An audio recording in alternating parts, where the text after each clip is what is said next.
Phew. Balon malagi!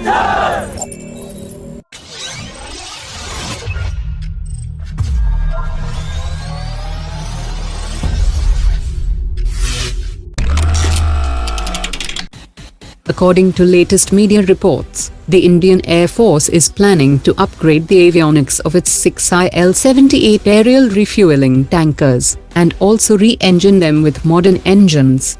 The Air Force also plans to procure 2 Israeli airborne early warning and control radar system that will be mounted on IL-76 for supplementing its current fleet of 3 AWACS platform. The Indian Air Force also operates 17 IL-76 transporters, and they are also showing signs of aging, and they will likely get new modern avionics, but might not get the new engines. Hindustan Aeronautics has closed all manufacturing units and offices until 31 March, and every single day of non-productivity will result in a loss of 50 crore rupees to the company. According to a media report, Hindustan Aeronautics is compelled to take out loans to financially sustain itself, because of steadily mounting unpaid dues by the Indian Air Force for the past 4 years, which is around 1,700 crore rupees since 2016.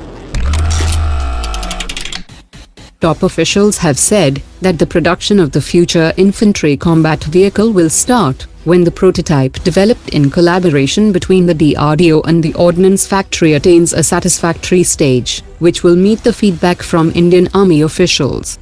Most of the parts to be used in the production will be developed in India, except for some minor subsystems. Officials have confirmed that the future infantry combat vehicle will feature an auto-grenade launcher with a range of 1.5 kilometers, and it will also include anti-tank capability within a range of 4 kilometers with automatic command.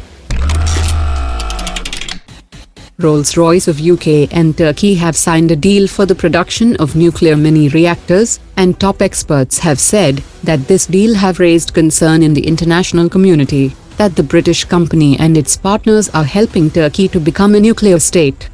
Turkey has been contemplating to develop nuclear systems since the 1960s, and the present Turkish president had also told members of his party in September 2019 that it is time for his country to acquire such a system. The unmanned underwater vehicles are usually used for underwater work like hull inspection, and it remains underwater for a limited duration.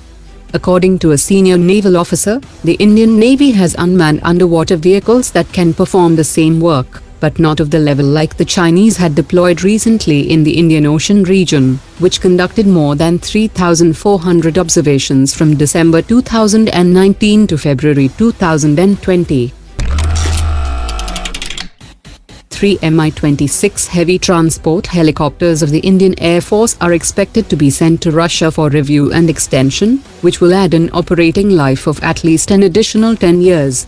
According to a media report, India expected repairs to be carried out at the rate of about 1 helicopter every 10 months, while the Russian operators have requested a time of 1.5 years per helicopter.